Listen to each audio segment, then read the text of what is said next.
Mike Tyson, a name that still sends a chill down the spine. A man who dominated boxing in a way the world had never seen before.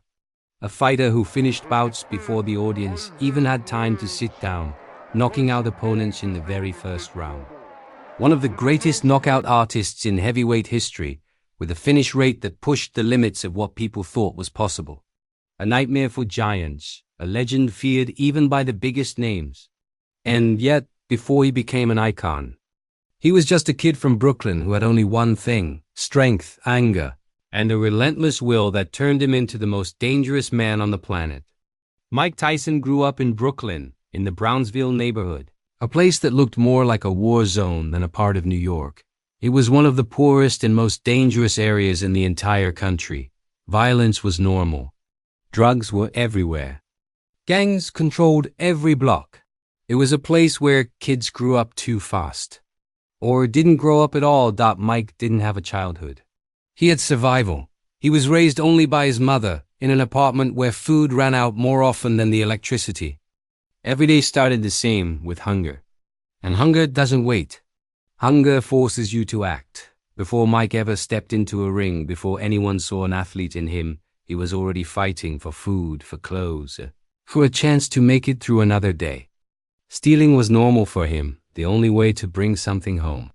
He ran with older guys who taught him how the streets worked, but Mike quickly became more than a pickpocket.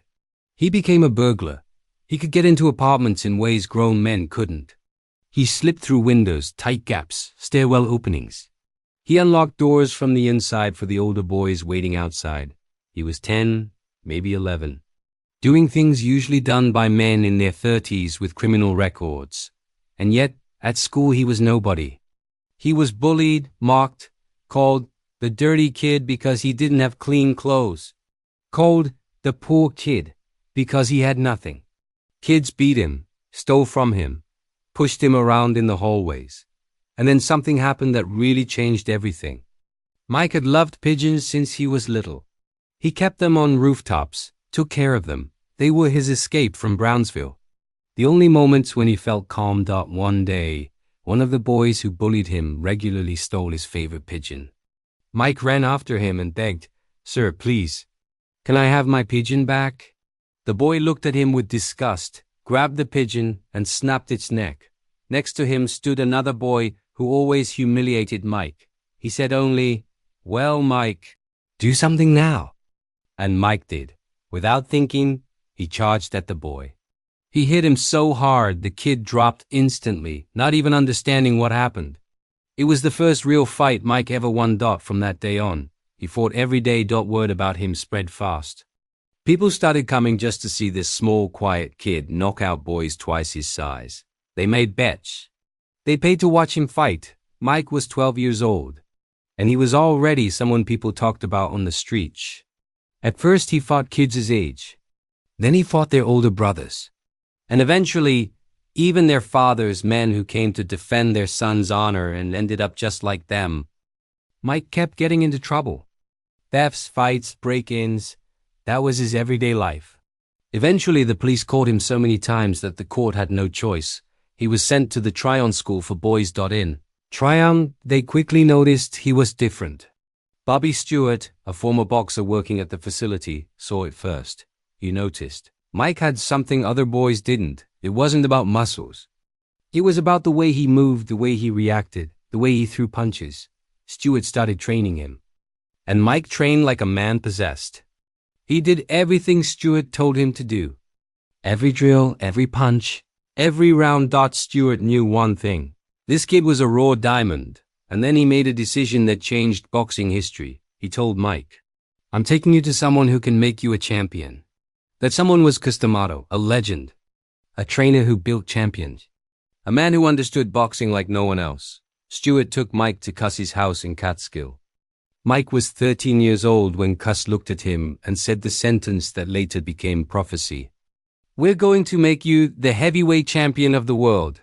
That was the beginning of the road that would take him to the top of the world. When Mike arrived at Cuss's house, everything changed. For the first time in his life, he had a home, a bed, regular meals, and someone who truly believed in him. But Cuss wasn't an ordinary trainer. He was an obsessive, a psychologist, a strategist, a man who could turn a troubled kid into a champion. If that kid was willing to give him everything, Mike was. Training started.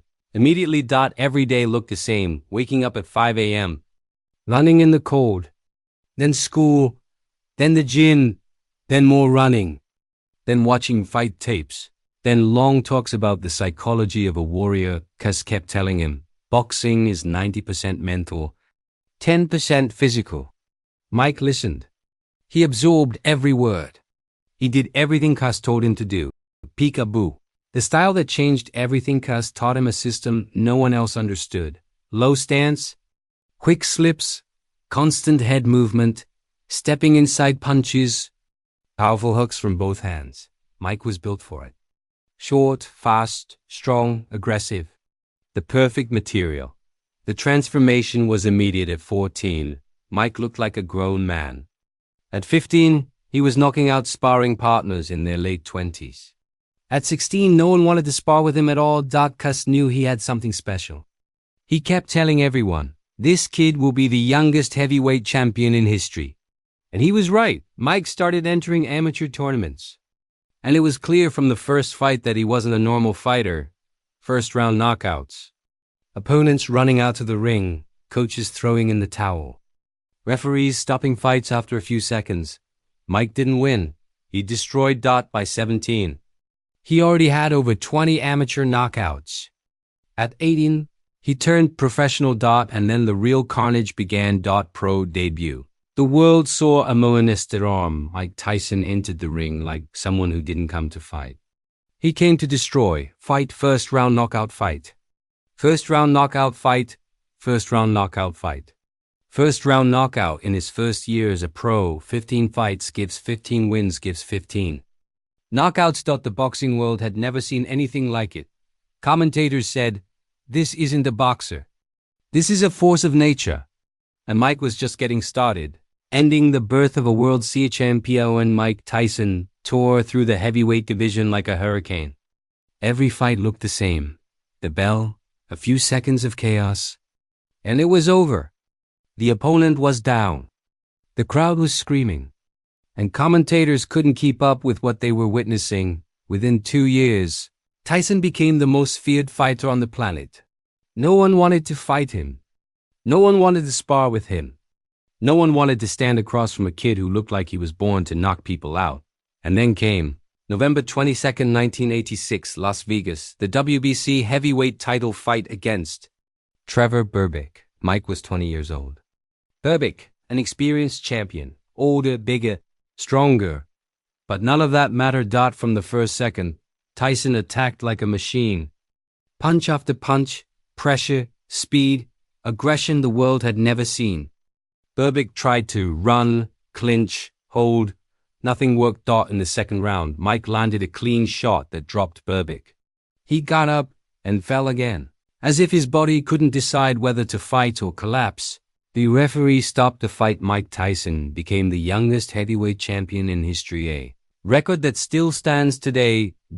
It was the moment when a kid from Brownsville, a street kid, a thief, an outcast, a victim, became the king of boxing.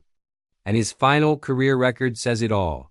58 fights, 50 wins, 44 knockouts, 1 of the highest knockout ratios of any heavyweight champion in history. Mike Tyson didn't just win a title, he changed boxing forever.